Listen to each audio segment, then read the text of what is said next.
ചാക്കോച്ചൻ്റെ ഏറ്റവും പുതിയ ചിത്രമായ അള്ള് രാമേന്ദ്രൻ്റെ വിശേഷങ്ങളുമായാണ് ഞങ്ങൾ ഇന്നിവിടെ എത്തിയിരിക്കുന്നത്.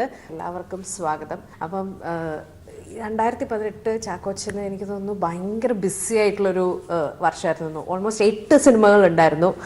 ആകെ തിരക്കായിരുന്നു 2018. അത്യാവശ്യം മനഃപൂർവ്വം ഉണ്ടാക്കുന്ന തിരക്കോ ഒന്നുമില്ല, വന്ന് സംഭവിക്കുന്നത്. എന്നാ പിന്നെ ഒരു ട്രാഫിക് ജാം ഉണ്ടാക്കിയേക്കാന്ന് ചോദിച്ചാൽ വണ്ടി കൊണ്ട് റോഡിൽ വട്ടം വയ്ക്കുക അങ്ങനത്തെ പരിപാടിയൊന്നുമില്ല. അതൊക്കെ ഇത് ഇവരൊക്കെയാണോ അങ്ങനത്തെ തിരക്കൊക്കെ ഉണ്ടാക്കുന്നവര്? കൃഷ്ണ ഒരു ലീഡ് റോള് തന്നെയായിട്ട് ഇറങ്ങിയിരിക്കുകയാണ്. നല്ല നിങ്ങൾ രണ്ടുപേർക്കും പേഴ്സ് ഉണ്ട്. തന്നെയാണ്. അങ്ങനെ ഈ കേസ് നീ എന്നെ ഒറ്റപ്പെടുത്തണ്ട.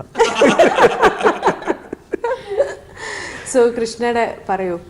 ആഷിഖ് വഴിയാണ് ചായന്റെ അടുത്തേക്ക് ബിലയും ആഷിഖും കൂടെ എത്തുന്നത്.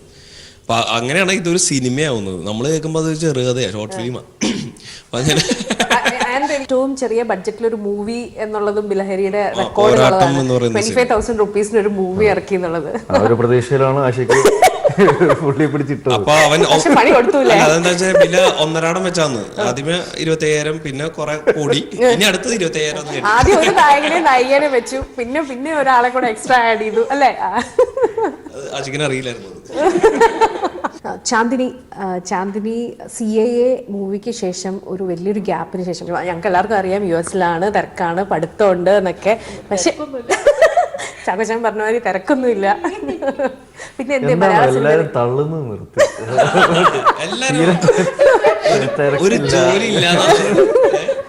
ഇല്ല, CAA കഴിഞ്ഞിട്ട് എൻ്റെ സ്റ്റഡീസിലൊരു ഗ്യാപ്പ് വന്നിരുന്നു. സോ ഞാനൊരു അത് ഫോക്കസ് ചെയ്യാൻ വേണ്ടിയിട്ട് US-ൽ പോയിരുന്നു. പിന്നെ ഈ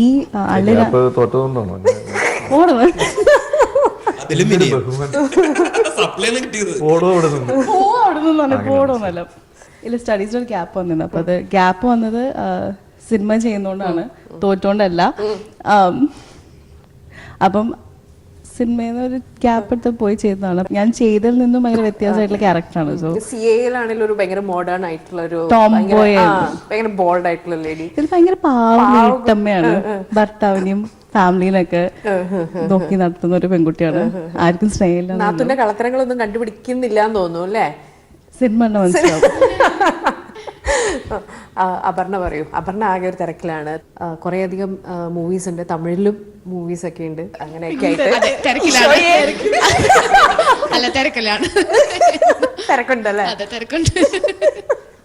ഏറ്റവും തിരക്ക്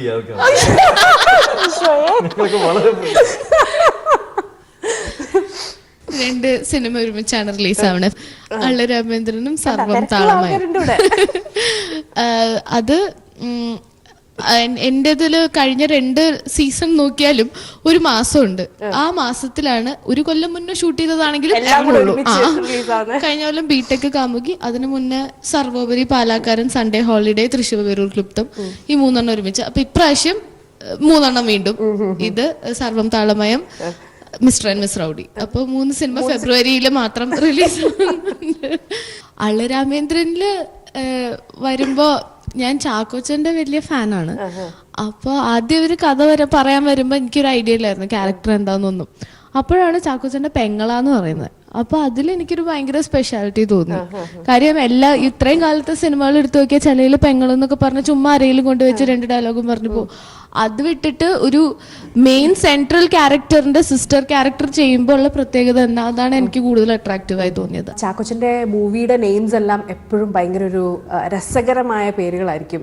ജോണി എസപ്പ ആണെങ്കിലും, തട്ടുമ്പുറത്ത് അച്യുതാനാണെങ്കിലും, അതും ഇത് അള്ള് രാമേന്ദ്രൻ ഒരു പോലീസ് ക്യാരക്ടറാണ്. അപ്പൊ ഞാൻ വിചാരിച്ചു ഓക്കെ, ഒരു പോലീസ് ക്യാരക്ടറൊക്കെ ചെയ്തിട്ടൊന്നും പൊളിക്കാം എന്നൊക്കെ വിചാരിച്ചു. പിന്നെ ഒരു പഞ്ചറിന്റെ ബേസ് ചെയ്തിട്ടാന്ന് പറഞ്ഞു.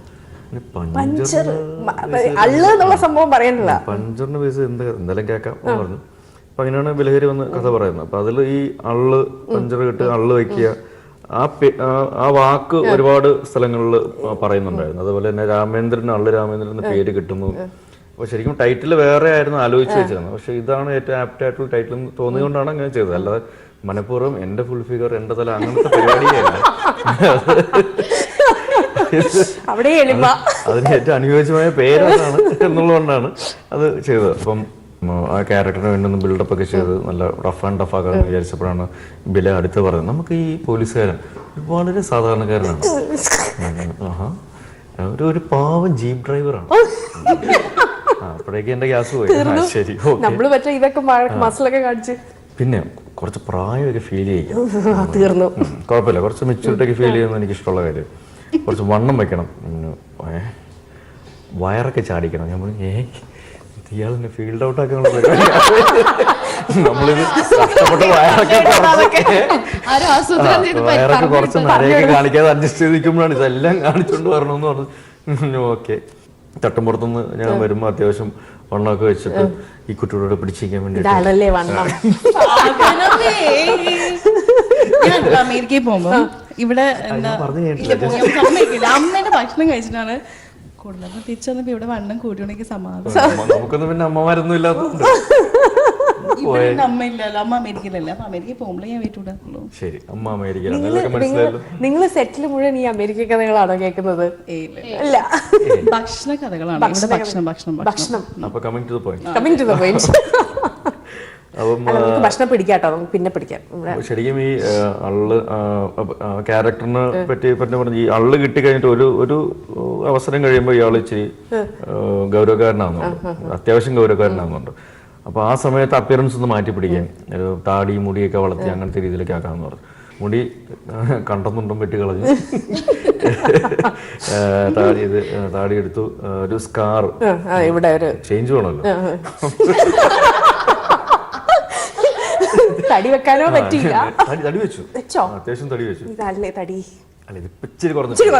ഇതിനകത്ത് ഞാൻ എവിടെയോ വായിച്ചിരുന്നു ചാന്ദിനി പറഞ്ഞത്, അതായത് കുഞ്ചാക്കോ ബോബൻ എന്ന ഭയങ്കര റൊമാൻറ്റിക് ഹീറോനെ ഭയങ്കര ഇഷ്ടം. അപ്പം നായിക എന്ന് വിചാരിച്ചപ്പോഴത്തേക്കിനും റൊമാൻറ്റിക് ഹീറോ, പക്ഷേ അള്ള് രാമേന്ദ്രൻ എന്നുള്ള ഭയങ്കര സീരിയസ് ക്യാരക്ടറാണെന്ന് ഒന്ന് പറയാമോ? കുഞ്ചാക്കോ ബോബൻ എന്ന് പറയുന്ന ആക്ടർ അറിയപ്പെടുന്നത് റൊമാൻസും ഡാൻസ് ഒക്കെ കളിക്കുന്ന ഒരു ആക്ടറായിട്ടാണ്. രണ്ടും എനിക്ക് ചെയ്യാൻ പറ്റിയില്ല. ആദ്യമായിട്ടാണ് ഒരു ഹീറോയിൻ ചെയ്യാൻ പറ്റാത്തത്. അതെ, എനിക്ക് മാത്രമേ ഭാഗ്യം കിട്ടിയില്ല.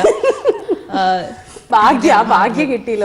ഇങ്ങനെയൊന്നും അല്ലായിരുന്നു. ഡയറക്ടറിന്റെ അടുത്ത് പറയുമ്പോ അല്ലെ ഒരു ബെഡ്റൂം സീനും ഒരു കുളി സീനൊക്കെ ഉണ്ടായിരുന്നു. അതൊക്കെ പ്രതീക്ഷയാണ് തന്നത്. ബെഡ്റൂം സീൻ എന്ന് പറഞ്ഞാൽ മൊത്തം കലിപ്പാണ്. ഞാൻ മാറി കിടക്കടി,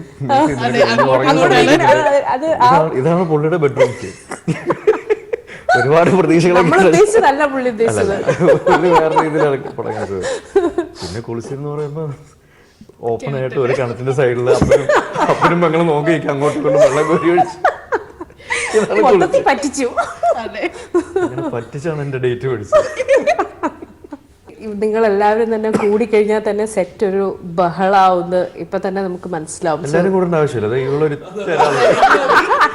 ഒരൊറ്റ ആള് രസനപ്പൊടി പോലെ കുറച്ച് ഒരു 50 തിരിച്ചു പറയൂ എന്തെങ്കിലും പറയണേ. പ്രേം പൂജാരിക്കുന്ന ആകെ ആശ്വാസം എനിക്ക് അതാണ്. ഞാൻ 2ാം ക്ലാസ് തൊട്ട് കാണാൻ തുടങ്ങിയ ആളാണല്ലോ എന്ന് ആലോചിക്കുമ്പോ ഒരു സമാധാനം. ശരിക്കും ആർക്കാണ് പ്രായം എന്നുള്ളത് ഒരു ഫിസിക്കൽ ടെസ്റ്റ്, ഒരു ഐ ടെസ്റ്റ് നടത്തിയാൽ മനസ്സിലാവും. കണ്ണിന്റെ പവർ 2.5 അത്രേ ഉള്ളൂ. 0.75 എന്താ ചോദിച്ചേ? കണ്ണ് കാണാത്ത അമ്മൂമ്മയാണെന്നുള്ള എല്ലാവർക്കും മനസ്സിലായി. ശരി, അല്ല എന്നോട് ചോദിച്ചില്ല, ഒന്നും ചോദിച്ചില്ല. ഞാൻ ഈ ഒരു എക്സ്പീരിയൻസ് പറയാനേ പറഞ്ഞുള്ളൂ. ഇതൊക്കെ തന്നെയായിരുന്നു എക്സ്പീരിയൻസ്. നമ്മളായിരുന്നു ഗോൾ പോസ്റ്റ് അല്ലേ? ഇല്ല, അങ്ങനെയൊന്നുമില്ല. എല്ലാരും അങ്ങോട്ടും ഇങ്ങോട്ടും കൊണ്ടുപോകാൻ പറ്റും. അങ്ങോട്ടും ഇങ്ങോട്ടും കൊടുത്തും എടുത്തൊക്കെയാണ് എല്ലാവരും അവിടെ ജീവിച്ചിരുന്നത്. പിന്നെ ചാക്കോച്ചന് ജീവിച്ചിരുന്നത് അല്ല, എത്ര നാളുണ്ടായിരുന്നു ഈ ഷൂട്ടിൽ ജീവിക്കാനൊക്കെ? കുറച്ചധികം സമയം അവിടെ തൊടുപുഴയില്. പിന്നെ ചാക്കോച്ചനെ സിനിമയൊന്നും ചെയ്തിട്ടില്ലെങ്കിലും കുറെ ഷോസിന് കണ്ടിട്ട് പരിചയമായി. അപ്പൊ ആങ്ങളെ പെങ്ങളും എന്നുള്ള രീതിക്ക് ഭയങ്കര ആപ്റ്റായിട്ട് വന്നു കയറുമ്പോ തന്നെ ഈ പ്രായത്തിന്റെ കാര്യമൊക്കെ പറഞ്ഞ് ചൊറിഞ്ഞിട്ടാണ് ഞങ്ങൾ സ്റ്റാർട്ട് ചെയ്യുന്നത്. അപ്പൊ എനിക്ക് തോന്നുന്നു എനിക്ക് പെട്ടെന്ന് ക്യാരക്ടറിലേക്ക് കയറാൻ പറ്റും. സ്റ്റാർട്ടിങ് തന്നെ വരുമ്പോ നമുക്ക് സാധാരണ ഒരു പേടി ഉണ്ടാവുമല്ലോ. എനിക്ക് ഒട്ടും പേടിയില്ലാണ്ട് ഞാൻ ആദ്യം തന്നെ കോമ്പിനേഷൻ ചെയ്ത ഒരാള് ചാക്കോച്ചനായിരിക്കും. അത്രയും പോലും നമുക്ക് ഫസ്റ്റ് ഡേ ചാക്കോച്ചനായിട്ട് ആദ്യത്തെ കോമ്പിനേഷൻ ഒന്നും ഒന്നുമില്ല. വന്നല്ലോ, ഇച്ചിരി പ്രായമൊക്കെ തോന്നിക്കുന്നുണ്ട്.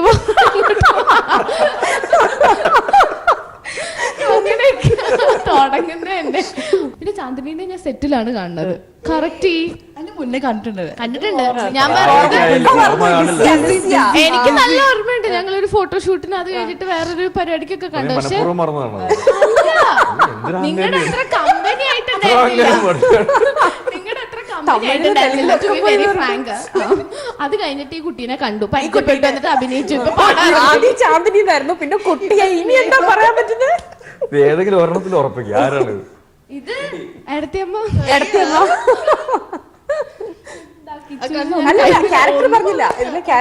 ചോദിച്ചത്?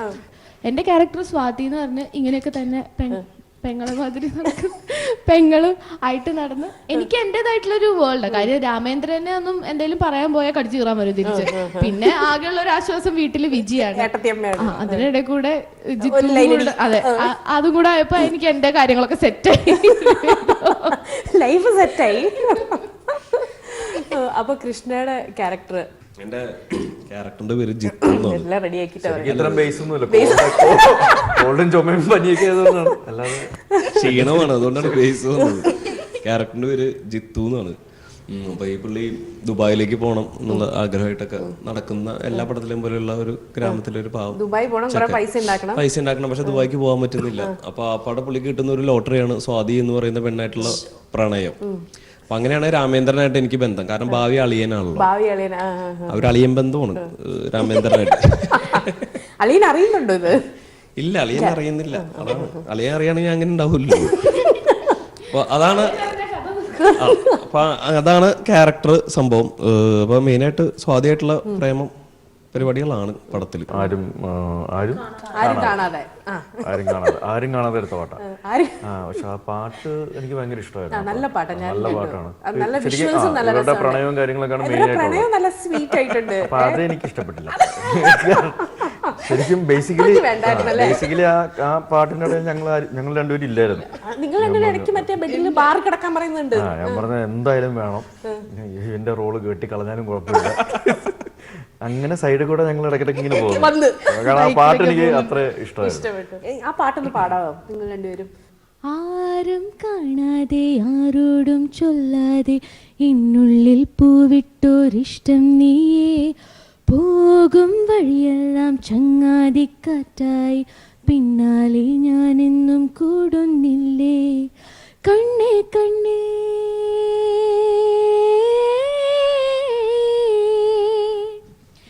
എന്നെക്കാളും ഇന്നുള്ളിൽ നീ നിറഞ്ഞേ ശ്വാസമേ, ഞാനൊഴുകും പാതയില കാലടികൾ മാത്രമേ, ആരും കാണാതെ ആരോടും ചൊല്ലാതെ എന്നുള്ളിൽ പൂവിട്ടോരിഷ്ടം നീയേ, പോകും വഴിയെല്ലാം ചങ്ങാതിക്കാറ്റായി, പിന്നാലെ ഞാനെന്നും കൂടുന്നില്ലേ.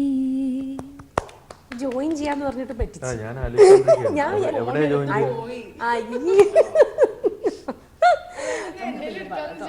നിങ്ങൾ രണ്ടുപേരും സിനിമയില് മനോഹരമായിട്ട് ആതിഫ് മുഹമ്മദ് ആണ് പാടിയത്. നന്നായി തന്നെ പാടിട്ടോ, നന്നായി പാടി, നന്നായിട്ട് ഇഷ്ടപ്പെട്ടു. വയസ്സാകും തോറും കുറച്ച് പുച്ഛം കൂടുന്നത് സ്വാഭാവികമായിട്ടുള്ള സ്വഭാവമാണ്. കാണാൻ പറ്റുന്നുണ്ടായിരുന്നു, കാണാനൊക്കെ പറ്റുന്നുണ്ടായിരുന്നു. പ്രായമാകുമ്പോ പുച്ഛം കൂടുന്നത് എല്ലാവർക്കും അറിയുന്ന കാര്യം. അള്ളു രാമേന്ദ്രന്റെ പേര് കേട്ടപ്പോഴത്തേക്കിനും ശരിക്കും ഞങ്ങൾ വിചാരിച്ചു പണി അങ്ങോട്ട് കൊടുക്കുന്ന ആളാണ്. അല്ല, പണി ഇങ്ങോട്ട് മേടിക്കുന്ന ആളാണ്. ശരിക്കും അള്ളു രാമേന്ദ്രൻ എന്ന് പറഞ്ഞൊരു യഥാർത്ഥ പോലീസുകാരൻ തിരുവനന്തപുരം ഭാഗത്തുണ്ടായിരുന്നു. പുള്ളി ഇതേപോലെ അള്ളു കൊടുക്കുന്ന ആളായിരുന്നു. പക്ഷെ ഇതല്ല, ഇങ്ങോട്ട് മേടിക്കുന്ന തിരിച്ച് പൂർണ്ണ മനസ്സോടുകൂടി എല്ലാ ആളുകളും മേടിച്ചോണ്ടിരിക്കുകയാണ്. സോ ബാക്കി ഇതിനകത്ത് ബാക്കി ക്യാരക്ടേഴ്സ് ഒക്കെ ആരാണ്? അച്ഛനായിട്ട് കൊച്ചുപ്രാൻ ചേട്ടനുണ്ട്, പിന്നെ സലീം കുമാർ ഉണ്ട്, ധർമ്മജൻ, ഹരീഷ് കണാരൻ, ശ്രീനാഥ് ഭാസി.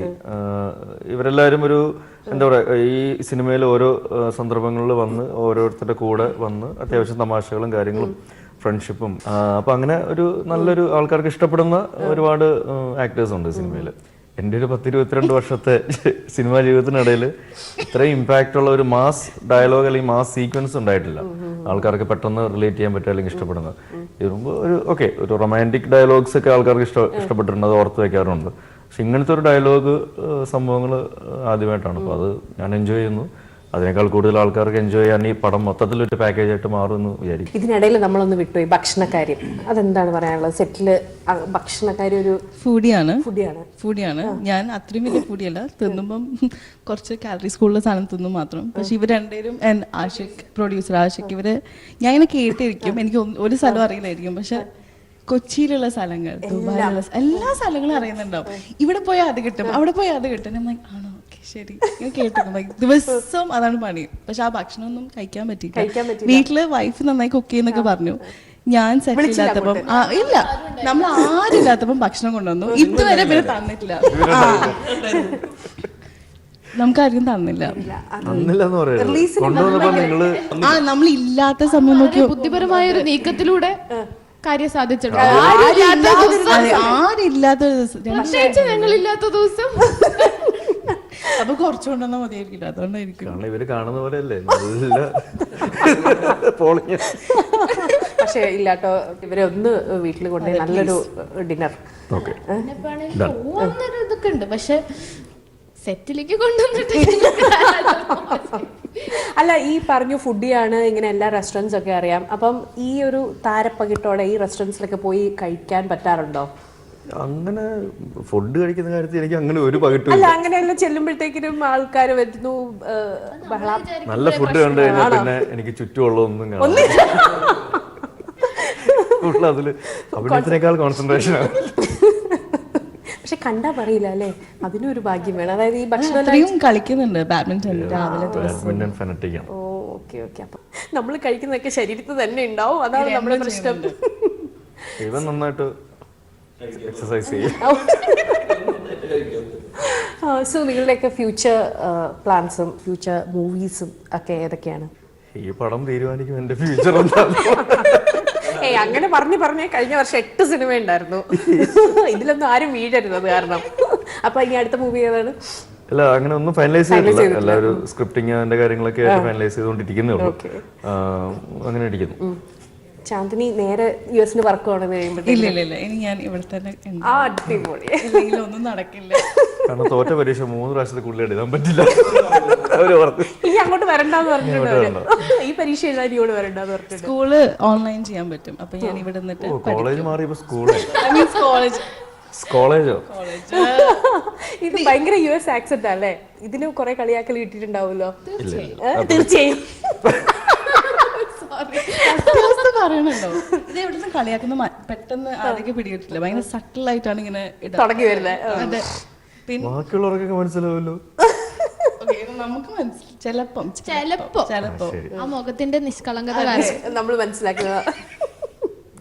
പെട്ടെന്ന് വൈൻഡപ്പ് ചെയ്യാം, വേറെ റൂട്ടിലോട്ടൊക്കെ പോകും. ഞാൻ ഇവിടെ തന്നെ ഉണ്ടാവും. ഫൈനലൈസിങ് സംസാരിക്കുന്നു. അപർണ ഞങ്ങൾക്ക് എല്ലാവർക്കും അറിയാം, ഏറ്റവും ബിസി ആയിട്ടുള്ള ആളാണ്. ഫെബ്രുവരി തന്നെ 3 മൂവീസ് റിലീസ് ആവുന്നുണ്ട്. അത് കഴിഞ്ഞിട്ടൊന്നുമില്ല. അത് കഴിഞ്ഞിട്ടൊന്നുകൂടെ കുറയ്ക്കുന്നില്ല, ഒട്ടും കുറയ്ക്കുന്നില്ല. അല്ല, അത് കഴിഞ്ഞിട്ട് ഒന്നുമില്ല.